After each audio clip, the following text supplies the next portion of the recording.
All right. Yep, the focus is perfect. Perfect. Oh, let's back up a little bit. There we go. All right.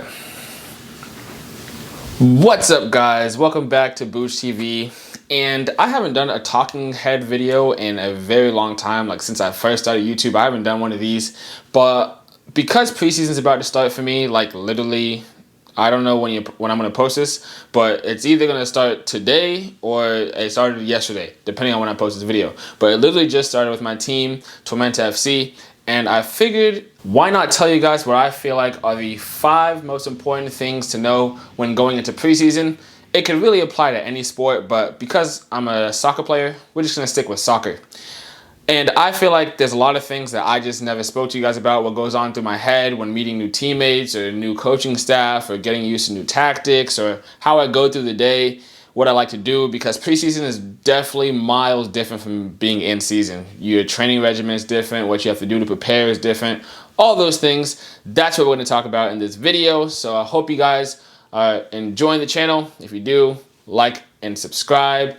Hit the bell at the bottom so you can be notified whenever I post. Oh, and also, if you are into gaming, I stream on Twitch. So, yeah. But yeah, guys, stay tuned.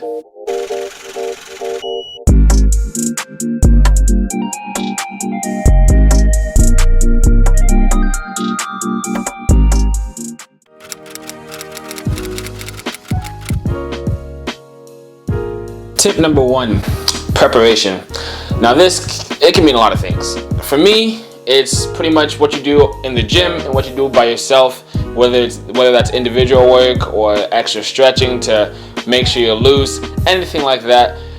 Personally, I have to work very hard in the gym because I lose muscle mass very fast. So gym work is very important to me, but for other people, maybe they retain muscle or gain muscle very easily. So you guys might have to do more individual work. I like to give a nice easy balance, especially depending on how hard the training session is with my team, whether I do gym work or whether I do individual work or whether I do both. But typically, gym work is definitely important because you need to be as strong as possible for the season coming up. A lot of players that I've come across also do extra fitness because maybe it takes them some extra time to get as fit as they need to be.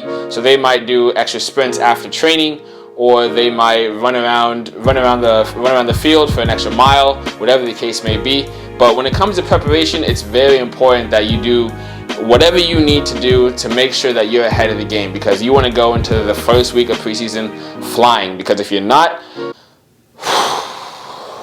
let me tell you, it'll be terrible. If you come in unfit or if you come in struggling, you're going to have a very tough time. It's going to be very difficult to play how you want to play.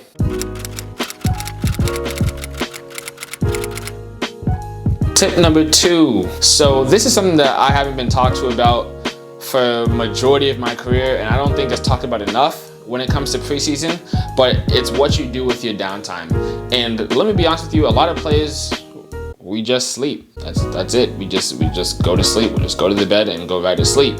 And from my experience, that's always not the best thing to do, because if you sleep all the way up into the next training session, you're gonna wake up drowsy, tired, sleepy, your senses are just gonna be off, and you don't want that. So what I would recommend, or what I think is good to do, is do some extra recovery sessions, whether that's stretching or getting a massage or keeping your feet up, maybe not sleeping the whole time, but just keeping your feet up, whether it's playing video games, watching something, whatever that may be. I feel like that's the best way to use your downtime. Personally, I like to just keep my feet up, watch something, maybe eat a banana or some fruit or anything to relax myself, really.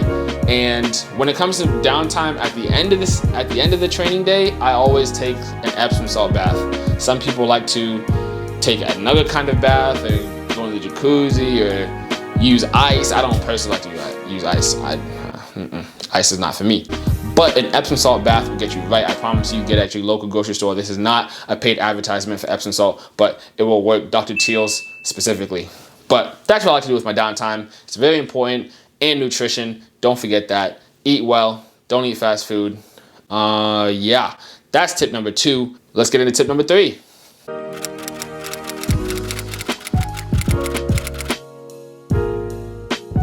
Okay, so now that we're done with all that individual stuff and individual preparation and what you do with your downtime and stuff like that, let's get into tip number 3. So tip number 3,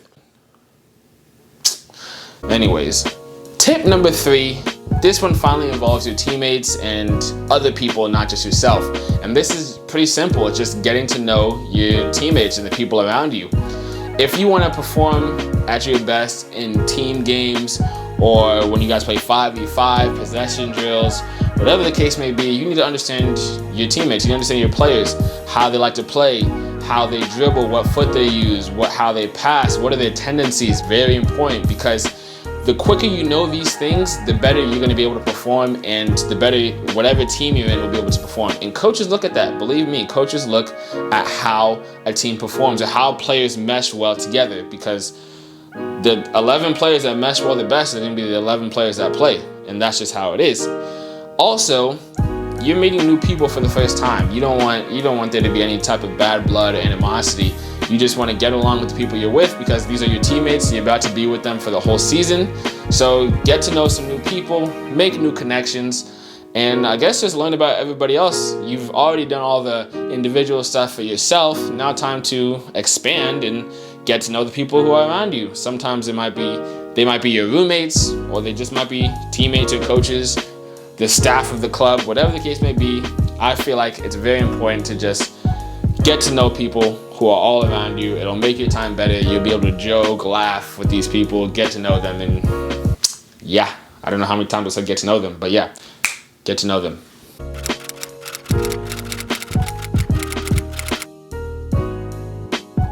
Tip number 4.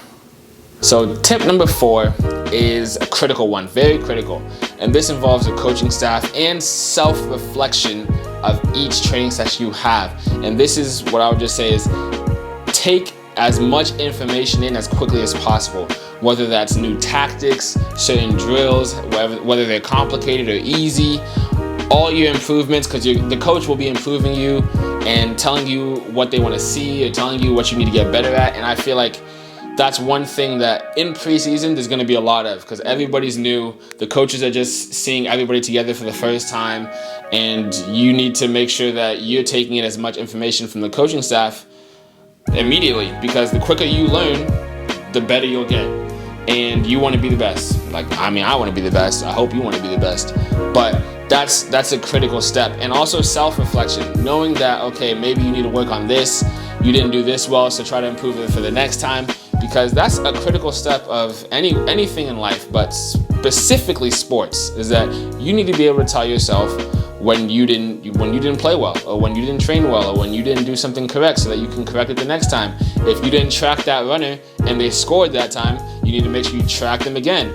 If you didn't make this certain pass because you didn't want to use your weak foot, you need to rethink that and say, okay, I'm going to make that pass. If I make a mistake, so be it, at least I'm trying, because at least you know that this is just training. So you want to make sure that you try things and you're actually improving, because preseason is all meant to improve yourself and get the team together in preparation for the start of the season. So if you are going to make any mistakes, make them now.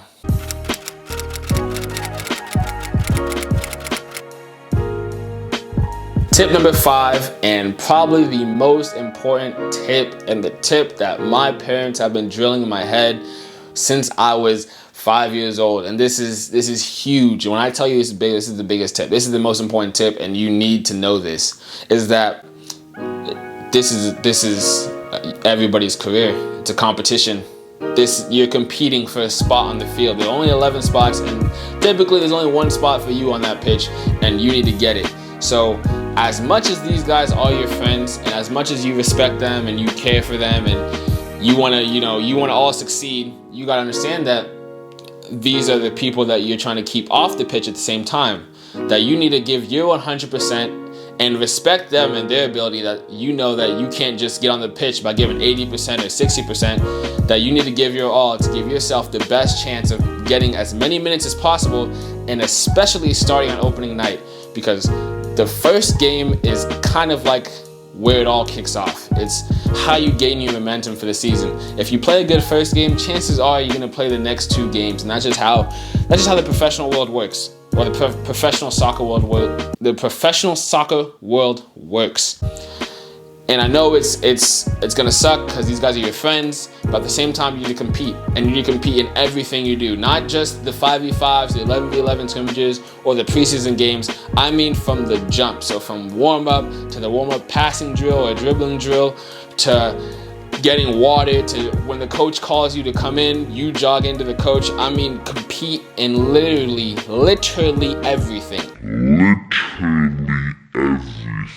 Everything is a competition because the coaches are looking at it all. And even if the head coach isn't looking, the assistant coach is looking. They're speaking to the head coach. So when it comes to competition, you need to understand that it's in every single aspect. So that ties into everything this video has talked about: extra work, gym work, relaxation, recovery, resting. All of that ties into competition, because at the end of the day, you want to be on the pitch as much as you possibly can, and you don't want anybody else stopping you from doing that. No matter how friendly they are, or how friendly you guys are to each other off the field, remember, off the field is off the field, on the field is on the field. Keep them separate, because things can get kind of hot on the field. You need to give your 100% to make sure that you can play as much as you can, because that'll help your career. Well, those are my 5 tips, guys. I hope you guys got something out of the video, and I hope you guys actually take something and use it for when you go to preseason, whether it's with your high school team, club team, youth soccer, professional, college, it doesn't matter. But yeah, you guys, that's all I got for you, so be easy.